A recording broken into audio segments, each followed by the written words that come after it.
my greatest fear in life is dying by shark attack. As are most of us. Yes. Anyone who's seen Jaws, pretty much. Totally. I mean, what a Gen X trauma we all survived. Totally. My goodness. Why did they let us go see that movie? Yeah. And my visceral physical reaction, I did see a shark.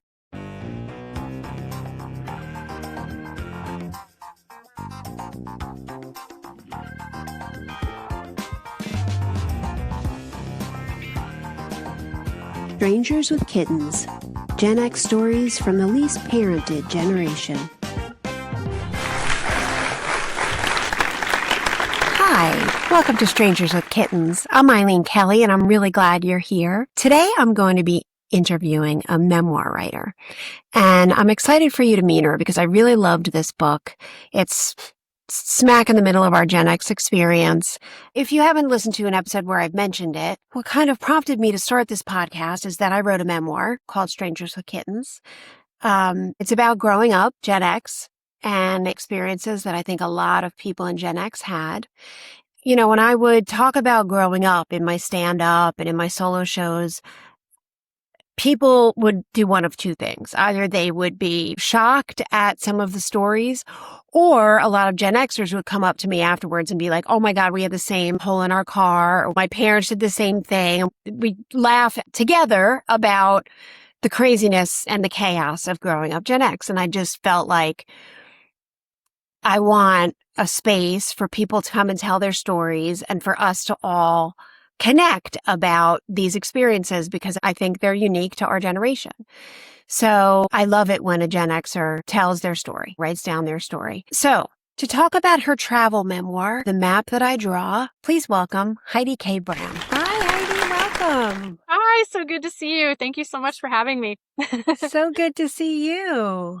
I'm really happy you're here. I read your book and I'm excited to talk about it. Yay, that makes me happy. I have so many questions about your process and your journey as a writer, too, because I wrote a memoir. I don't have representation, and I just thought it was so interesting that you had already written several books and that you went the route of doing your own imprint for this. So, yeah, a lot to talk about. Thank you. Yes, it's been quite a progression of my life as a writer leading up to this one. And I have like another one in the works so my process just kind of organically flows from project to project, which is kind of fun. I kind of go wherever the projects lead me to the next one, which is kind of strange, but I love it. Do you feel like that started with this? Like, I mean, I know that the story started before you actually decided to write it down. But do you feel that this story, The Map I Draw, got you to trust yourself in that way? Like, let's see what's going to come down the pike. Let's see which way I'm going to go.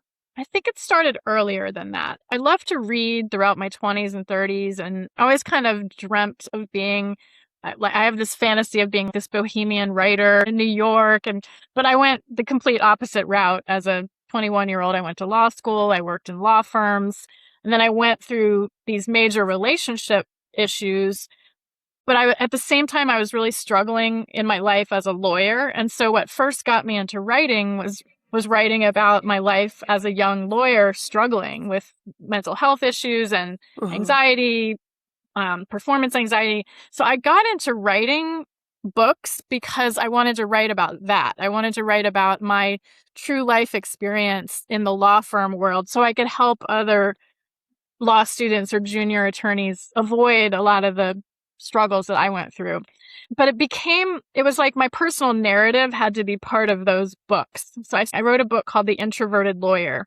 And it was the first time I had been open and honest about my own struggles as a lawyer. And I was scared to put that book out there. I remember when the book released, I wanted to like claw it back. Oh, wow. But it landed okay. You know, people related to it. And so I built a little bit of trust with that. And so that book led to me writing one about fear. And then the same thing happened. Suddenly this introverted person with extreme public speaking anxiety was thrust upon the public speaking circuit. So I had to process that as well. But I realized that my writing style and my voice was authentic and people were relating to it. And while I was writing my law books, I traveled a lot. I'm a law professor now, so I have a lot of freedom in the summers and over holidays, and I always go somewhere to work on a writing project. And while I was writing my law books, all I ever read were travel memoirs, memoirs written by other people, not by famous people, but people like you and me, writing about our true life stories. But there just Right. weren't enough travel memoirs for me to read. There just aren't a zillion of them. There's a handful Right. of them. And so I just always wanted to write one. And then finally, when I wrote my third well-being book for lawyers, that book was in the hands of the publisher, and I just was like, I'm going to start writing my travel stories now. And then the pandemic hit, and I couldn't travel, and that's when I really hunkered down, and I reflected back on my favorite trip, which was Rome, my first trip to Rome in 2013, and Yeah. I just told myself, I'm going to write that story. Since I can't get on a plane, I'm going to write that story. And so I did. And then that started developing into the arc of this book. So I think to answer your question, my process started way earlier than the travel book, but I built that track record of trusting my process with each book that came out to lead me to where I am now. I love being in the middle of a book project. It makes me happy. So that's kind of Yeah. how it evolved. Mm-hmm. That's so cool. Speaking of Rome, so you said you were going to go to Rome, and your father said you're not going to find your soul there, right? Yes. What do you think he thought you were looking for versus what you were actually looking for? Well, so that conversation with my dad, it launches the book. It's sort of the inciting Right. incident. It's in the introduction to the book. And it was kind of one of the worst conversations I'd ever had with my parents. I was 43 years old. I was with the same person from 18 to 30, and we were married Hmm. for 6 of those years. And then that fell apart in dramatic, catastrophic form. I moved to New York. I was kind of healing from that trauma. And then I got into another 8-year relationship, and that fell apart when I turned 40. So all of my 20s and 30s, I was enmeshed in these really intense, all encompassing, formative relationships. So at the time that my dad and I had this conflict in this sticky parking lot in Florida, I was 3 years into sort of being single and trying to figure out at 43, what do I want in relationships? And I had just started dating really for the first time in my life, and it wasn't going well. So I think I had just been dumped or broken up with some random guy. Nobody like as important as those other two relationships. But I had gone down to Florida to visit my family, and my parents are very religious. My dad was an Episcopal minister throughout my childhood and early adulthood. Right. And, they've been together I'm 56 now. My parents have been together for 60 years. So they don't Right. know how modern relationships or how, our generation of relationships really work. And they're well-meaning, but they have one way of approaching life. And so what my mom too, but the conversation happened with my dad. They just had these deep concerns for my soul that because I don't follow their way of approaching God or religion or spirituality, that I'm flawed and I'm broken inside, because they kept seeing my relationships fall apart. And I think in their mind, and they truly, have been devoted religious people for their entire lives. So they truly believe this, that because I don't approach life the way they do, that my soul is sort of in danger.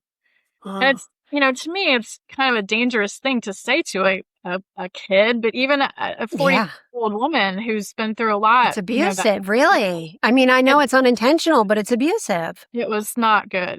It still hurts. And so Yeah. he was basically telling me, I was excited to go to Rome for the first time, and I was still pretty new at traveling solo. And his point was, you need to get your life in order, here, not you jumping on a plane and jetting, to Europe isn't going to solve whatever is wrong with you and your life. And I was like, there's nothing wrong with me. Yeah. I broke up with some guy, or some guy broke up with me. Yeah. Like, it happens. I'm allowed to be sad. And I think that was the conflict. They don't like it when I'm sad, but they also don't know how to help me, except for telling me to go to church and pray and like all the stuff that they do. But I just needed my parents to say, it's going to be okay. You're fine. Go to Rome. You're going to have a great time. I'm proud of you. Trust yourself. You know Trust what you yourself. need. You're Yeah. brave. You're amazing. Look at all these things you've been through. But it was not that at all. It was your soul is basically in danger and you got to get your soul in order. And you going to Rome is not, you're not going to find your soul in Rome. Like I heard those words and they just, my whole body shut down. I felt, I think I wrote in the book, I was like, unsafe, run. I got to get out of here. Right. And I did. I went home, I think the next day. I went Yeah. home and then packed my stuff and went to Rome and I found my soul.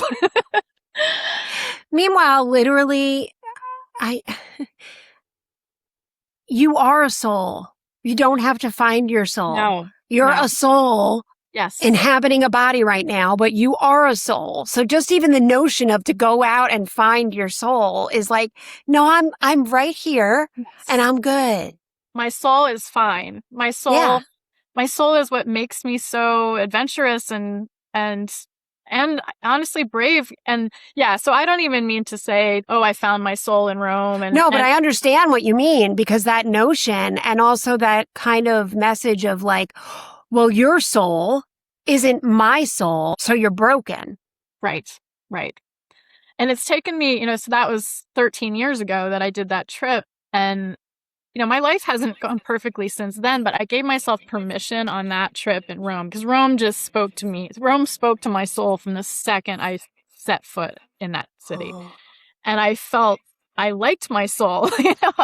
Yeah. I did trust myself. I had fun. I explored things I'd never explored before. And that trip set me on this trajectory of travel as a means of healing a lot of trauma, a lot of relationship trauma, but parental trauma too, spiritual trauma. Yeah. And that trip is so meaningful to me because of that. And it was, I think, more dramatic for me because I had that big conflict with my father before I got on that plane. Yeah. Was it kind of an impetus or something to push against? Sort of, I'm going to prove him wrong. Yes. I absolutely, it made me very rebellious. And, because I grew up as just like perfectionist, people pleasing kid, but I was always failing at that because it was impossible standards. Mm-hmm. Every time I met some other great scholastic achievement or something in school, the goalposts moved. Keeps moving. Yeah. It was never, I'm sure they wouldn't. And I have a pretty good relationship with my parents now, but I have to establish these like hard boundaries or I fall into the old patterns. But I just decided, I became completely rebellious and used travel as a form of safe rebellion because I never put myself, I've done some dumb things when I travel, of course, but I know I can do it and I don't need their approval and I don't need their support in it. I get the support angle sometimes now, but if I want to go on a trip, I go. Yeah. So it felt like, for a while, it was kind of proving to them, proving to him, and also proving to yourself, right, that you could do it.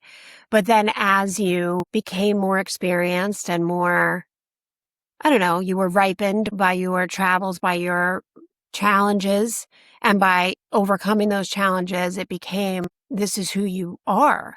Yes. Yeah. I think growing up, I always felt because the religious upbringing was so based on like sin and shame. Yeah.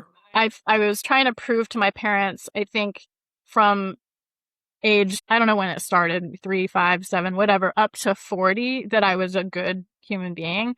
And then the switch flipped that I became this rebellious human being towards them and authority and things like that. But the trips were always about proving to myself, no, I am a good person. And I know I'm a good person, but still I felt I needed to demonstrate to myself, wait, no, my soul is not flawed. I'm a good soul. And then it led into these adventures where inevitably I would do something scary or challenging and I lived through it. And I feel like travel for me, it built these layers of memories. And I almost said the word achievements again, but to me, the achievements were like, oh, I can hike that mountain, or I can figure out how to get from A to Z on public transportation, or I can study a foreign language to be able to communicate enough to get myself from here to there. And, obviously it doesn't always go perfectly, but having those layers of challenges just made me really appreciate myself more and validate myself without needing external validation, I guess. Yeah, and trust yourself and trust your Yes. judgment. And the more you feel something in your gut, like this person seems weird or this situation doesn't feel safe, and you turn and go the other way, the more you are like, I'm good at this. I can listen to myself. I'm trustworthy. Yes.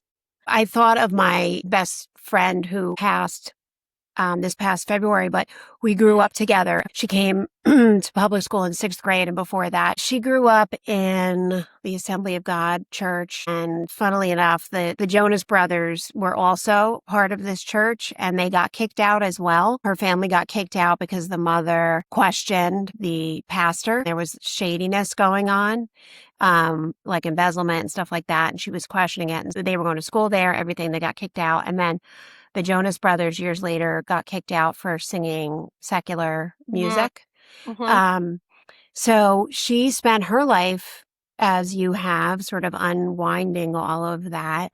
And in doing so, and in questioning and in rebelling, sort of brought her family along. Mm. And they also were like, oh, there are other ways to be spiritual. And it really was a painful and challenging journey. It is. It's an ongoing process. I've done similar things to try to show my parents, like, as you can tell from the book, I'm a huge U2 fan, the band U2. Yeah. And for me, I've been to a lot of U2 concerts, and for me, going to a concert, even though it's not the band, the music is not Christian, but it's Uh-huh. spiritual. And every concert, I feel this tremendous sense of community, and, everyone's like crying and happy and screaming, and you're hugging strangers. And at the end, I always feel like I want to go out into the world and do something good for someone else. The band Yeah. just, I mean, for me, that band inspires me to want to make an impact on other people in a positive way. And so I try to explain this to my parents. And of course, some of their music does have biblical references, but they want to include everybody. So it's not one way of Right. looking at things. And my parents just, like, they've tried a few times, but like one time I showed them a video of The Edge, the guitarist, singing and playing the guitar in the Sistine Chapel in Rome. And there's this Oh, grainy video of it, and it's beautiful. And he's not even singing a U2 song. He's singing a Leonard Cohen song, and it's a prayer. And my mom wouldn't even look at the TV. She couldn't even bring herself to look at the video because it was just this resistance toward anything outside of what she has studied. And my parents, they lead Bible studies, and they're into it. So anything outside of what they've focused on for their entire lives is so hard for them to fathom. But I'm trying to bridge the gap by explaining how, I mean, they honestly think that I have no relationship with God or spirituality whatsoever. So I'm trying to say, no, no, no. It's just a different form, but it doesn't compute. It doesn't yeah. compute. Yeah, I find that with Christian fundamentalists, I've gotten to conversations with them. This man a few months ago was asking me, I was at this convention, and he was asking me if I have a personal relationship with Jesus. And I said, I do. And he said, if you're not born again, you don't. And I said, it's so interesting that your way is the only way, that's really how you see it. That if my relationship isn't exactly what your relationship is, then and he said, then you're not talking to God. You could be talking to a demon. I said, wow, you could be talking to a demon. It's so Right, interesting that if it's not your way, then I'm talking to a demon. right, right. It's just not inclusive. It's not connection. It's And actually, it's not logical. it's not I mean, logical. beyond, beliefs and faith and whatever, it's not logical. And also, I think it's so interesting that you deal so much with fear, in your Mhm. writing, that you talk about feeling the fear and acting anyway. But to me, it's really your parents, your family that's fearful. Yes. You are so right. You're so right. I mean, even so now I went to Mexico last week. I'm processing this current relationship issue. I knew I needed to go someplace to sort of heal myself. I'm about to launch a new academic semester. And I told my parent, I let them know when I leave the country. And they couldn't say, great, go have fun. It was again, our concerns are with you. You know, you got to let us know where you are. What if there's a tsunami? And I'm like, I'm going to the mountains to hike. Like, there's not going to be a tsunami. And Right. why are we laser focused on catastrophe? And I And haven't even, dread and fear. Yeah. yes, it's all fear based. But it's so, to me, contradictory because if, like, they truly believe that when they die, they're going to go to heaven and, you know, all of that. Right. And so, The risk to should be me, embraced. yeah, to me that then they shouldn't live in fear because they already like they have each other on Earth Yeah. and It's my all good, right? friends, it's all good. But they are so fearful, like they're afraid to fly. They're afraid of doing anything without each other. I mean, they have a very like enmeshed codependent relationship, but it's Mm-hmm. their marriage has lasted 60 years, so something's working for them. Um, more Well, power there's to them. also But something called trauma bonding. true.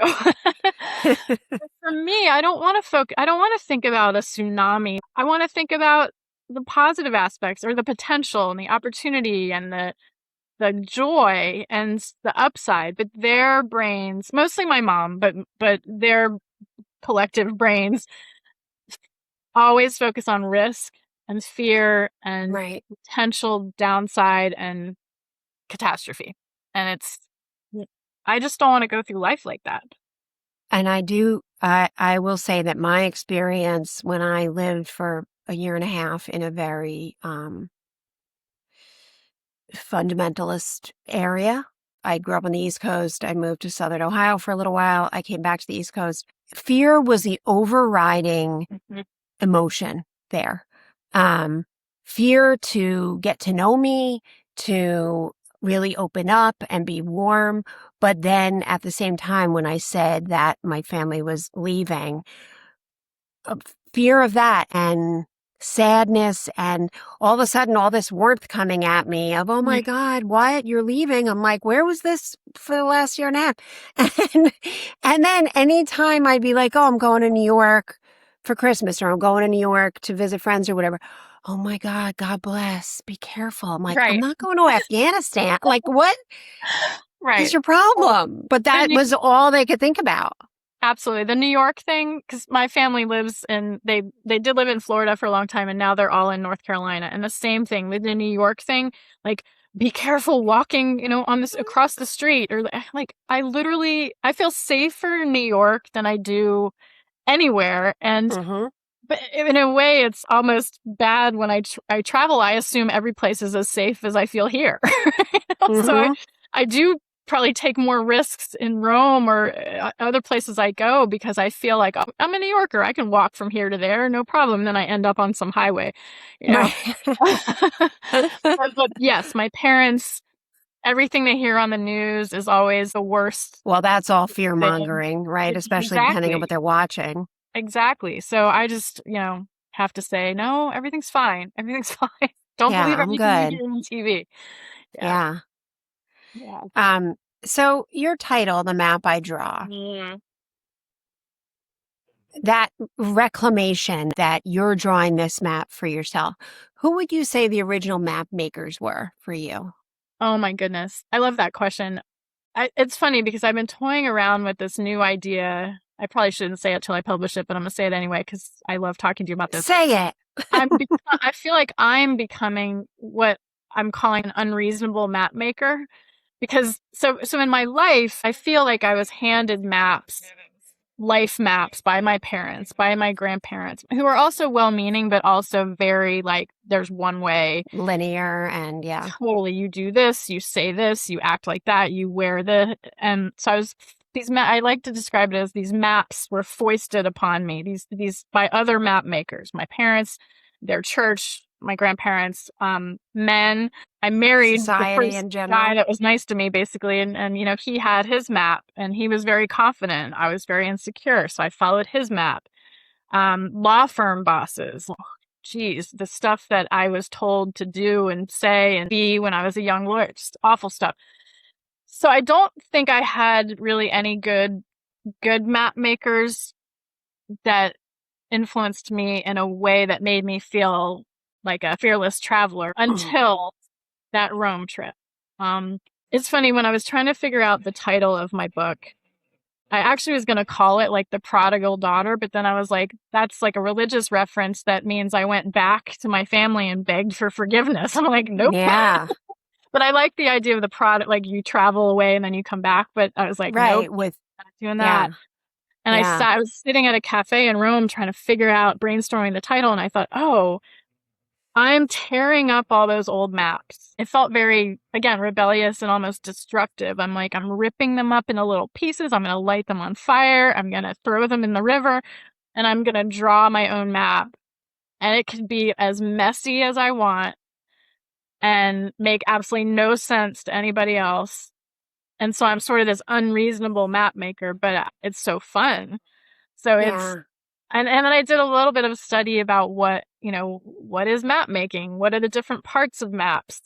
It's cartography. I just love that word. Yeah, I do too. So I really like that I ended up with that title. It's such a great title. Thank you. Thank you. And I still feel like I'm making the first book, I drew the map.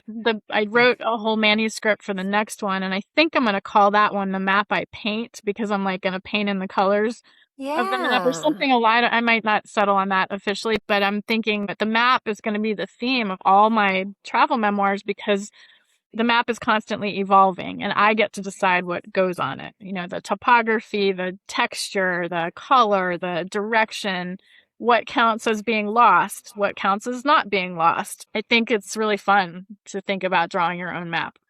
I love that. What counts as being lost? What counts as Mm-hmm. not being lost? Yeah, because that's so different for everyone. And the moment when you decided that it was scarier to follow someone else's map than it was to draw your own is Yeah. so pivotal and so relatable. Yes. Yes. It was hard. I mean, it took a while for me to understand. And even still, now I'm 56 and I'm sort of in and out of this new relationship that I don't know what's going on. And it brought up a lot of that old, like, scary, oh my gosh, did I do it again? Like, did I follow some other guy's map again? Ugh, what have I Right. learned? Nothing. But then I realized, like, I went to Mexico to get my head back on solid ground, and I realized, no, I'm good. I'm able to use my words better now and say what I need, and it doesn't have to go perfectly, and my map can be messy, but it's my map. So I didn't do it again. I didn't go backwards. I'm still going forwards. Right. And I think it's when you feel like the river is kind of sweeping you away Yes. and if you get that feeling of panic of like, this isn't where I wanted to go, I think that's when you really need to listen. Yes, and realize that you can trust yourself. We've been here before. Actually, there's a great quote by Twyla Tharp, the choreographer. Yeah, Um, I have her book. yes, her book, The Creative Habit. Yeah. She actually, when she talks about stepping into a new project and getting that panicky feeling, she says she refers back to rituals and systems and practices. These are her words. I did it before. It was good. I'll do it again. And so relating that to this, when I feel that panicky feeling, I'll still feel it, but I have to remember, no, wait, we've been through something like this before.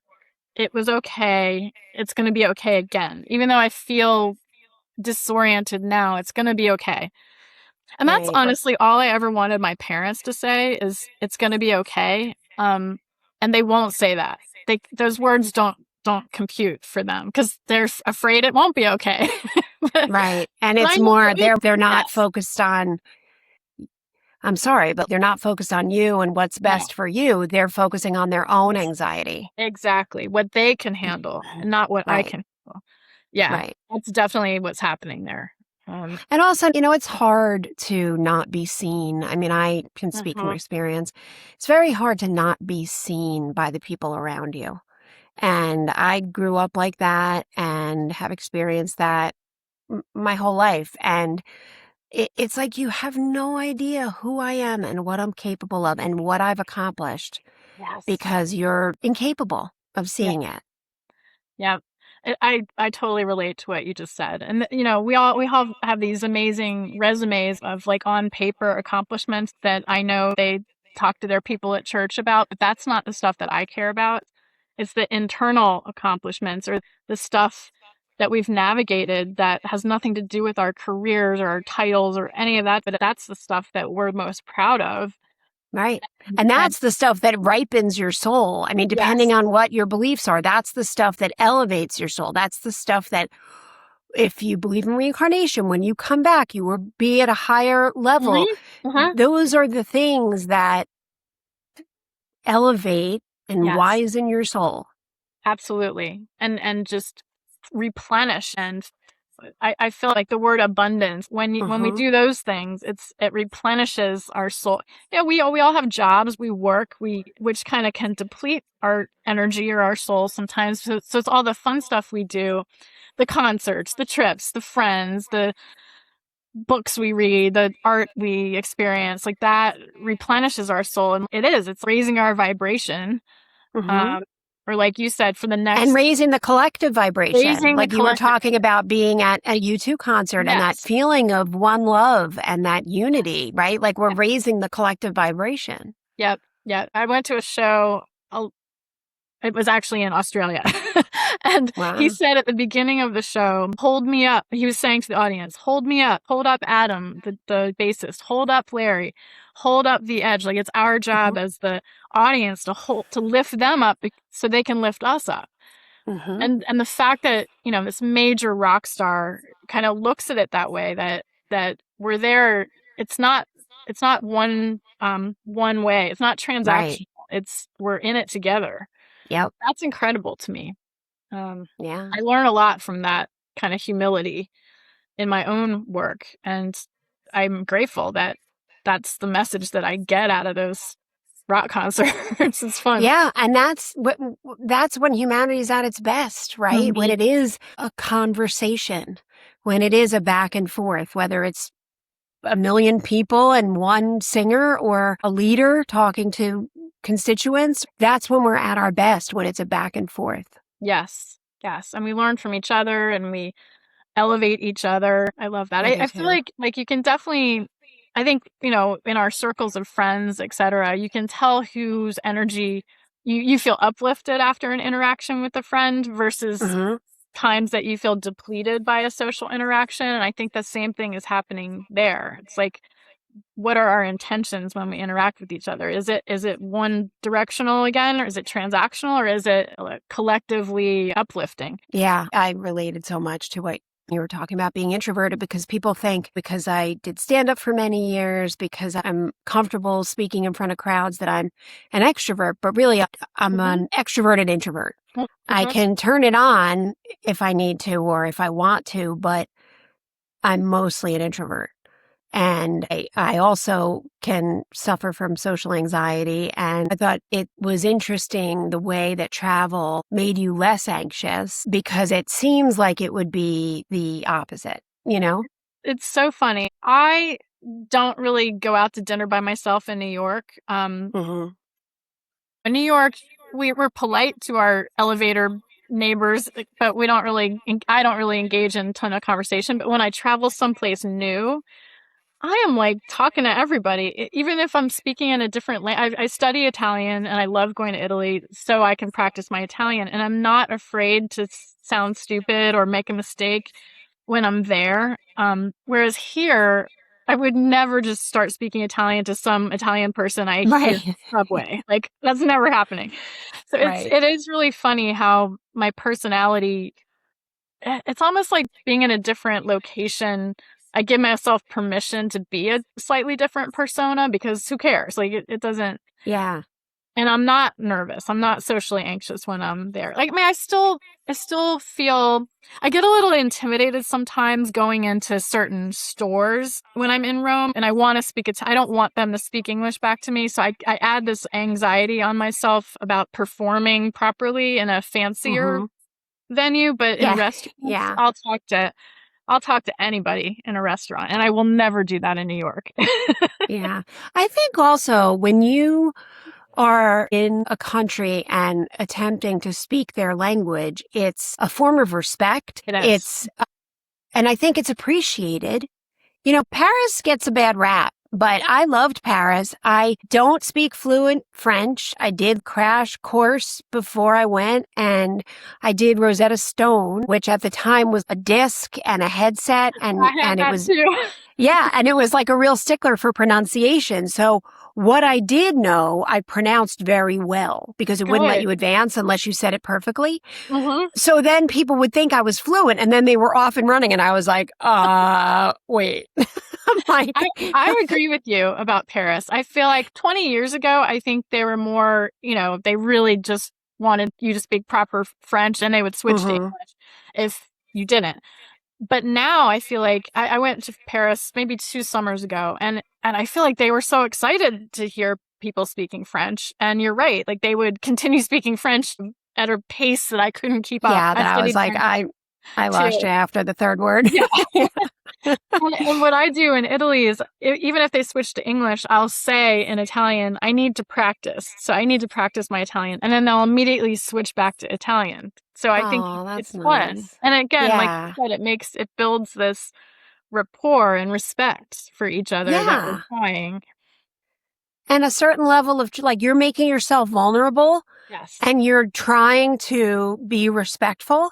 Yes. And so then that's received well, because they see that. And that's a very human connection that you're making, Absolutely. It's fun. It's making me want to go speak Italian. I know, you're making me, I've actually never been to Italy, and you're making me really want to go to Italy, which I wanted to for a while, but now you're giving me the hard sell. It's a wonderful place. And there's so many aspects and layers of it to discover. I mean, I keep going back to Rome because it's such again, a soulful place for me. And it's like my whole body just recalibrates when I'm there. But really anywhere in Italy, all the major places like Milan, Florence. I went to Sardinia a year ago, March, and that was lovely. Places in Sicily. I mean, people are so authentic and joyful about life. And obviously the food is amazing, and just the zest for life is incredible. Yeah. I know you too in Dublin.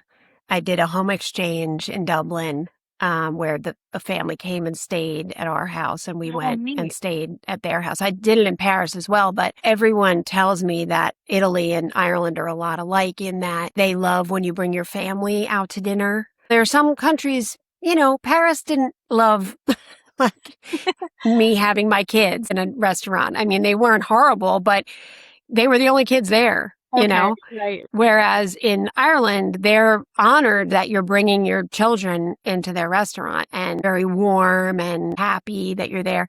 And I've heard that Italy's similar in that way. It's like family, Yes. I think the culture of food is to nurture in Italy and feed. And so the more the merrier. And it's about community. And yeah, I love that vibe too. And also in Dublin, I went with my YouTube friend, Michelle, and she brought her son, and kind of the same thing. Like, we went on this pub crawl. He had just turned 21. And when the people in charge of the pub crawl, they were playing music the whole time, but they stopped the whole thing to welcome anyone who wanted to come up and sing. And I was like, yikes, no. But Walker, my friend's son, said, I'll go up there. And he went up there and grabbed the guitar and sang an Oasis song. And everyone was just so into it because it was the son of, someone. And so it was really, really neat, to your point about the culture in Dublin and Ireland in general, just being very family oriented and festive and fun. Yeah. But getting back to your book, so the structure was a lot of you doing something that scared you and rising to the occasion, right? And realizing that you could do it. Was that a conscious, intentional decision? It was interesting. As I was writing the book, I knew I wanted it to begin and end in Rome, but the arc of the interior of it, it's 10 chapters, so it begins and ends in Rome, but it's over a span of 7 years of my life. And as I chose the destinations for the interim chapters, I've done a zillion other trips, but I realized nothing happened on those trips. Like, I went to Morocco. It was a beautiful trip. I went with a girlfriend, so it wasn't a solo trip. And she planned the whole thing and I just kind of went along for the ride, and we laughed. We got along. There was no conflict. Right.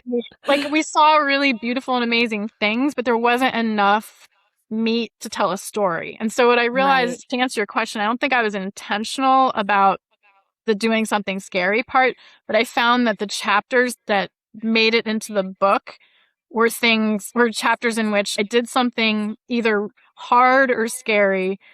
At the time, I was studying the hero's journey of, Yes. you Yeah. set off on a quest, and I realized also when I did the scary thing, the universe sent me a helper. There was in every chapter, there's like a helper.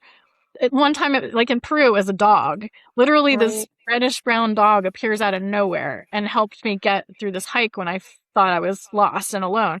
So like the universe sent me individuals to help me through, and that became a theme too. And I hadn't planned on that, but I realized now writing the next book, I am being choosy again about which trips make it in. So now I'm thinking, oh, there'll be a third book, which will be fun. But I Yay. want each book to have an arc that makes narrative sense. And so I have to come up with whatever the consistent pattern or theme of each chapter is, which is hard. Like, as you know from writing a memoir, I love the genre, but it's challenging because you're telling your story, but you're layering in universal stories or facts and places, but it's got to be interesting enough for the reader. It can't Right. just be a Yeah. diary entry, it's not a Right. journal, it's a memoir. That's what makes the genre so amazing to write and to read, because it's got so many different layers to it. I agree. So of the challenges, the adventures that you had in this book, what would you say, I mean, living through it was the scariest? Um, the the physically scariest one was seeing. So I don't want to spoil it for anyone who's going to read it, but I went snorkeling in the Great Barrier Reef, and my greatest fear in life is dying by shark attack. As are most of us. Yes, Anyone who's seen Jaws, pretty much. totally. I mean, what a Gen X Yeah, trauma we all survived. totally. My goodness, why did they let us go see that movie? Yeah. And my visceral physical reaction, I did see a shark, and it was fine. It was totally fine. And I learned a lot from that experience, which I won't spoil it, but it was a really important moment for me to realize that I was actually totally fine and I didn't freak out. But like even now I feel it in my heart, like, oh my God. But then other things, I mean, the mountain that I climbed in Peru, different from when the dog showed up, I climbed this kind of scary mountain. It had no guardrails and stuff. And I didn't think I could physically do it. And I did. But someone helped me. Like the guide really got me through that experience. Yeah. But it all worked out. It all worked out. The shark is the one that comes to mind in answer to your question. Terrifying. Now, what was the scariest thing to put down on paper for you? Oh, wow. Yeah, and I don't even think I did it justice. The scene where I'm leaving my husband. I don't even really go into the details about it because it's so hard to write the minute by minute of how that happened. I'm thinking about putting that in the next book. And I obviously changed names and all that. But I wanted to be, I hemmed and hawed on whether to write about that trauma. It was my decision to leave the marriage, but he was all I knew. We were together for 12 years and there was a miscarriage involved. I touched on those really traumatic moments, but I pulled back from it too. So I tried to really write those scenes and do it justice and own my part in the demise of the relationship. But also try to tell it truthfully so the reader understands why it was so traumatic for me. Lots of people get divorced. This was like having the family pressure on top of that. So those were the hardest scenes to write for me, the scariest and worrying. I don't know if some of the people in the book have read. The people that I'm most concerned about being upset with me in the book, all their names are changed and all that. But I also tried to be really careful about how I wrote the story, truthfully as possible, but without intentionally hurting someone or throwing someone under the bus or whatever. But I feel like I couldn't leave those pieces out because the story wouldn't be authentic, first of all, and it wouldn't be as meaningful. It wouldn't be your story. No. What I think I struggled with the most when writing about others was, do I have the right to say this? And Right. ultimately, in talking through it with a friend, she was like, this is your story. Yes. If they want to tell their story, they can tell their story. Exactly. But you're allowed to tell your story. Yeah. And it's almost essential. I realized when I was writing this book, normally my law books all took me 1 year to write, from research, writing, editing, publishing, and I legal publishers for those. This one took me 5 years to write. And then the process of publishing it took forever too. And a lot of the times I just kept asking myself, why am I doing this? But I couldn't not do it. I felt this overpowering need to hold this book in my hand, even if I were the only person to ever read it. And that kept me going, because I realized it's not about how many books I'm going to sell or whatever. I needed to write this thing so I could heal from a lot of the stuff that happened to me. Same. Yeah, that is so powerful.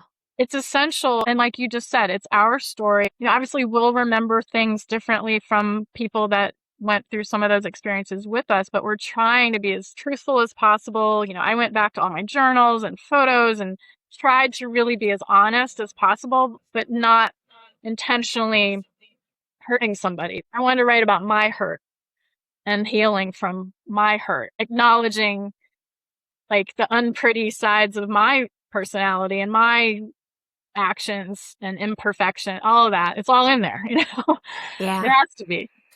Yeah. Yeah. You talked about writing law books. Do you feel like in writing this, you were sort of building a case for yourself?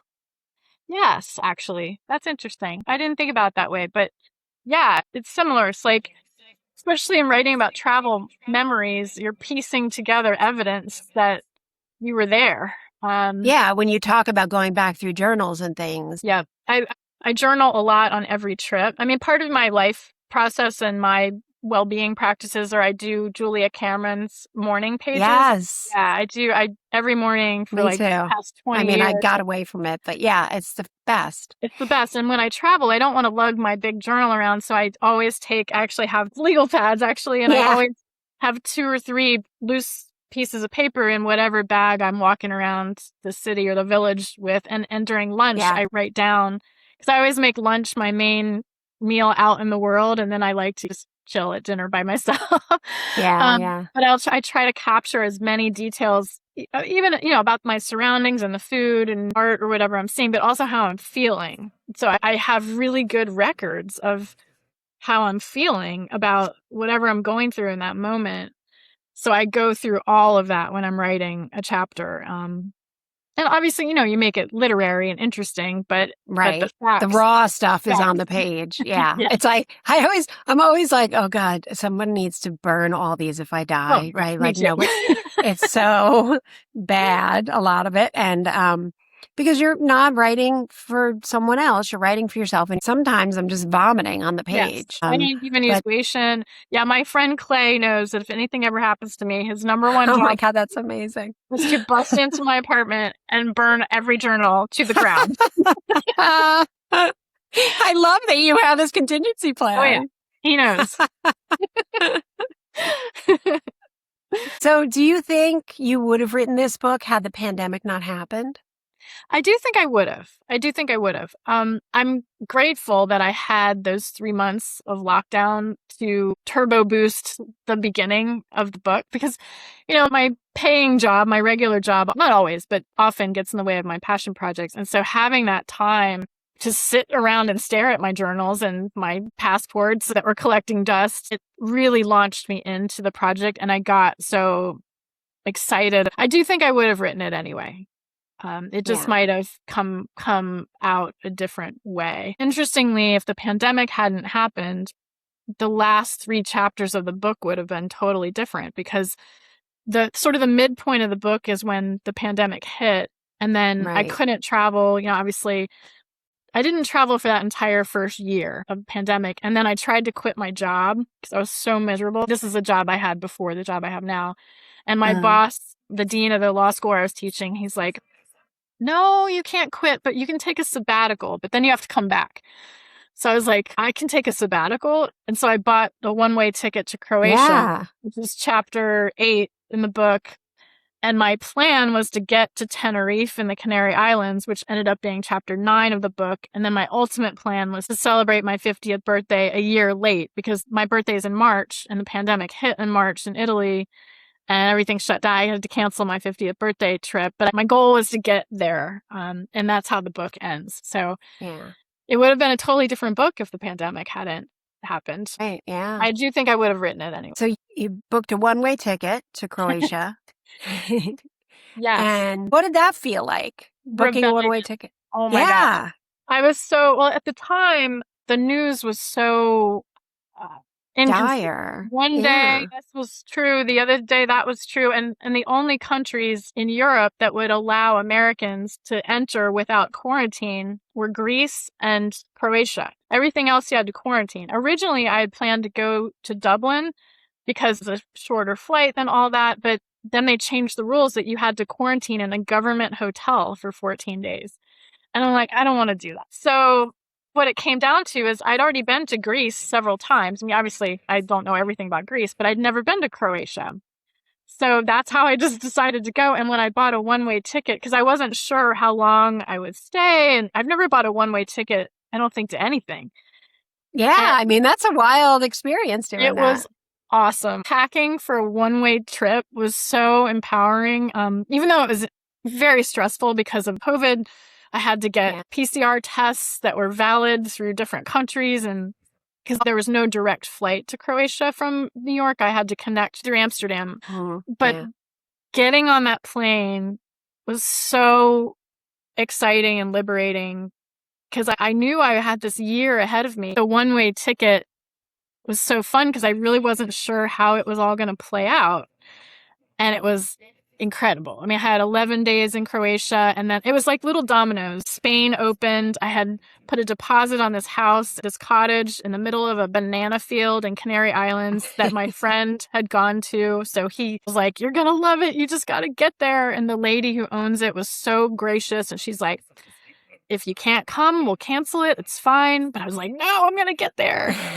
And all these little puzzle pieces of COVID protocols and different countries and flights, and it all worked out.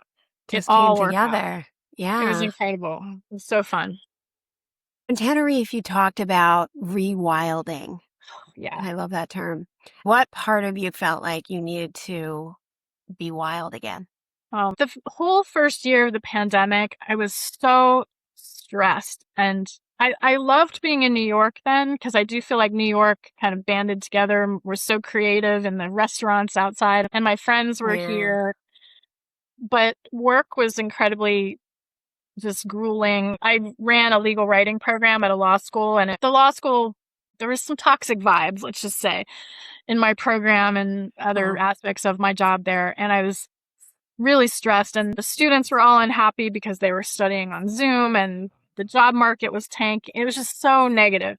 At the same time, on a positive note, because I thought I was quitting my job, I had gotten accepted into a master's program on applied positive psychology. It's basically the science that I was using in all of my well-being books, but I didn't know that when I was writing the first 2 books. So I got accepted into this master's program. Pandemic hit, they switched their program online. So I was doing that master's program at the same time I was teaching, and I was so stressed. So I felt very trapped. I joke in the book that Croatia was like a reboot of my romantic life and physical life and all that, because I was finally outlet free from being sort of trapped in my home. But then the rewilding, it felt like I don't have to wear makeup because I'm not going to go on a Zoom, and I'm not going to wash my hair for days. I'm not going to shave my leg. Because I was alone in this beautiful, cute bungalow in the middle in a banana field. This banana field on a volcanic island with canaries literally waking me up every morning and roosters crowing and cats meowing. And there were these lizards. And I was trying to befriend these lizards because I was kind of scared that these lizards were humongous. And they would end up at the bottom of the pool. And then I realized the cats were killing the lizards. And also I was scared to get anywhere. I had to drive. I rented a car. And as a New Yorker, I don't have a car anymore, although I know how to drive. But the roads there were just insane. I mean, they had highways, but my bungalow was on this one lane road. So if you encountered a car, one of you had to reverse. And these were spaghetti, twisty. I was terrified of driving this car. So I decided I was going to just start walking everywhere. And the banana fields led to these volcanic black sand beaches. And then there were these walking paths all along the coast. So I realized I could actually walk a lot. And even that felt like rewilding. I had spent a year in New York working and studying for that master's program, and I was really cooped up inside a lot. And here every day, my only job was to get up in the morning with the canaries, write for 2 hours. That was my system of getting my last law book done. And then everything else was like, okay, what am I going to explore today? And it was all wild. It was like, okay, I'm standing on volcanic sand, or I'm passing roosters pecking at the soil in the banana fields. It just felt very wild and authentic. Yeah. And my body sort of changed too. I was just, I feel like all that pandemic stress just oozed out of me. Mm. And it felt great. It just felt very natural and healthy being there. And I was there a whole month. It was wonderful. It was truly wonderful. I remember seeing and talking to friends in New York and seeing on the news the constant sirens that you were dealing with. You're pent up in that. It's not like you have a backyard. Right. It's not like you can go take a walk in the woods. You are in an apartment listening to sirens night and day with people pounding their pots for the healthcare workers, which is wonderful, but also weird from a sensory perspective. Definitely. So, yeah, the I can lockdown, imagine. The first 3 months of it were exactly what you just described. And at that point, I was living in Brooklyn and my friends were all in Manhattan. And so to see my friends, I had to walk across the Brooklyn Bridge. I feel like that bridge is uphill no matter what direction you're going. Yeah, that's so true. And when lockdown lifted, I moved back to Manhattan, but I moved into an apartment that I couldn't see before I moved in because of the protocols. And it's too small. I still live here because I got a great deal moving into this apartment during the pandemic. So I don't want to move now, but it's so small. So I just felt so cooped up. Even when we could go outside, New York it still felt like we couldn't leave. I felt because of my job and because my friends had all made this pact that we weren't going to, decamp somewhere else. Yeah. I did feel like I was sort of stuck on this island and I owed it to my job to stay and not go teach from a beach or whatever, even though I got a lot of pressure from guys and stuff. Why don't you just go teach on a beach? I'm like, I'm trying to do the right thing. But I was over it. 1 year of that, I'm like, I am getting out of here. And I did. And it was a really life-changing sabbatical year for me. I had written during the lockdown part of the pandemic the first couple chapters. I wrote the Rome chapter, the Peru chapter, and the Vancouver, Mexico chapter. I wrote those, and then during that whole sabbatical year, whenever I got a break from writing the law book, I would write another chapter that ended up developing into the whole manuscript of the travel book. So it was good. I feel like I wrote 2 books that year. Yeah, you did. And you talked about how you kept going with your memoir because you needed to read this book. Yes. And you needed to process all of this. I love that in doing comedy, all my comedy was always from something painful. People might not know it hearing the material, but it's funny. I did this solo workshop years ago and you had to get accepted and you had to submit writing first to get accepted. I didn't really know what I was doing and I just sent a page of my stand-up, just like a bunch of setups and punchlines. And the first day she says, get up and do something. So I was like, I didn't know I needed to prepare anything. And she said, well, just get up and do what you submitted to me.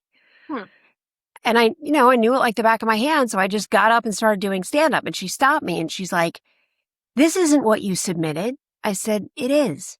She's like, it absolutely isn't. And she sorted through papers and she came to it and she was like, it is. I can't believe it because the way I was telling it was so much lighter than what it looked like on the page because it is dark, but then you make something out of it, right? So talking about you processing everything in your memoir, I always feel like the best art, whatever the medium is, comes from compost, comes from breaking down manure that's been served up to you in your life and like turning over and the sun shining on it. And then you grow something out of it. Yes. Oh my gosh. I can relate to that so much. I'm laughing because I'm remembering a line in my book where I had to go to Delaware. Part of my childhood was my brother and I had to hand out these leaflets to recruit children to come to my dad's vacation Bible school on the beach. So we had this 1-bedroom condo in this beach area that when I was like, I don't know, 45, my parents said, you got to drive down there from New York and get all your childhood stuff out of there because we're selling the condo. And I remember I went down there and I was digging through boxes and I felt this sharp pain. Something had cut my hand, like ripped the skin off my hand. And I opened the box and it was literally a crown of thorns, which was my mom's Easter decoration. Oh my God. I just think that is so funny. Like it's so, oh my God. It's such a metaphor. Point, it's like so dark that in my family our Easter decorations, which are supposed to be about chocolate and bunnies and jelly beans. It was like crown of thorns, which now I just find it so freaking hilarious that I can barely contain myself. But it's so dark at the same time. It's so dark. And only my brother can relate to that story. But when I write about stuff like that, it seems so insane and ridiculous, but it's hilarious. I know maybe your brother is the only one that can relate to the personal experiences that you had, but I think a lot of people who grew up in homes like yours, I mean, it happened to be that your dad was a pastor, but I think there are a lot of pastors' kids out there too, because there are a lot of pastors. Oh, yes, very true. Very true. So funny. Another phrase that I really liked that you used is aging powerfully. Oh, yeah. You always hear about aging gracefully. You don't hear about aging powerfully. What does that mean to you to age powerfully? I feel like that came to me in writing this book because starting the book when I was 43 and ending it when I was 51, at that age, we're noticing our age more. We're noticing wrinkles and, my belly won't get flat. And social media, every morning it greets me with 10,000 ads for menopausal belly fat. I'm like, seriously? Everything's anti-aging. I don't want to anti-age. I actually really think we're pretty badass at this age. Like I'm 56 years old and I love my birthday. I'm not going to lie about my age. I'm going to scream it from the mountaintops because 56, that's totally cool.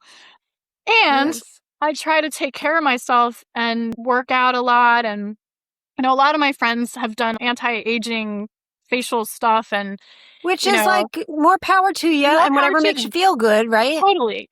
I don't have any problem with that, but I'm choosing to try to navigate this doing it my way. And it's hard. And sometimes I see pictures of myself and I'm like, oh my God. Same. Like no one's ever gonna. It's like, wait, hold on. Maybe I'll rethink. No one's gonna ever want to kiss me again because look at his neck. Like screw that. I mean, I still feel that way sometimes, but if I want to go to a U2 concert in a foreign country and jump up and down and yell and scream, I'm going to do that. Yes. And so aging powerfully to me means being proud of our bodies. There's things about my body that I can't stand, but I need to stop treating myself that way. I need to be kind to this body that has transported me so many places and keeps me going and lets me have all the fun experiences. I take boxing lessons and I run and I try to take care of my skin. I'm from the generation where we laid out with baby oil on our bodies and tinfoil towels. Like, oh my gosh. Crisco. Literally, I didn't do it, but friends of mine, aluminum foil and Crisco. A bunch of Irish girls with Crisco on their skin. sun in my hair. My hair was like yellow. We all did sun I mean, horrifying. Horrifying. I will No. do things to take care of my skin and my physical body to try to have longevity. I'm going to wear whatever I want to wear. Aging Love powerfully to that. me is like, if I want to wear skinny jeans, even though I don't have a skinny Yes. butt, I'm going to do it. Yes. Or high heels, or strutting around wearing And whatever shoes I want. Yeah. And that's something that I feel like other communities never had to unlearn.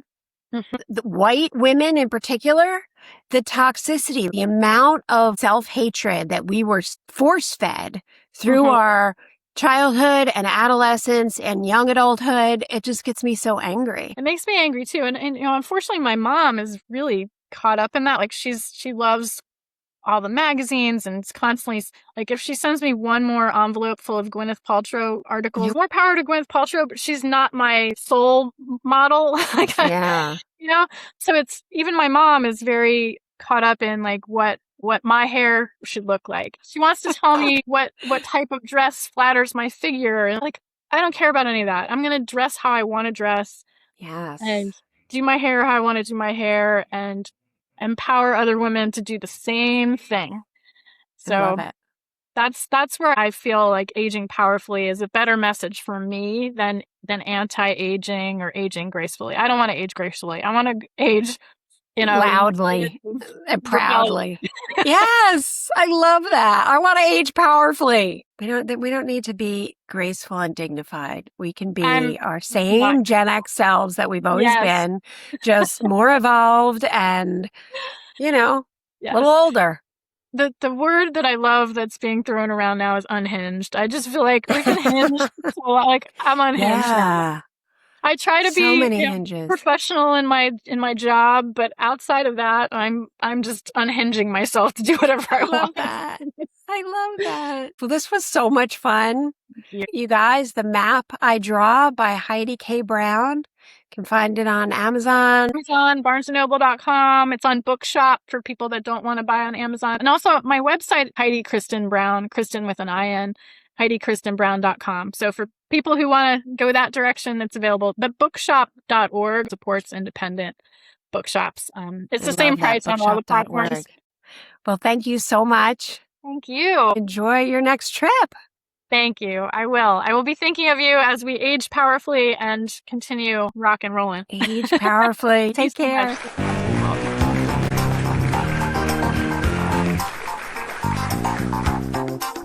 If you like the show, please rate, review, and share on social media. Strangers with Kittens contains nothing artificial. It's certified humor. Produced by Ashley Aker, music by Chris Hajian, and recorded in front of a live audience of dogs.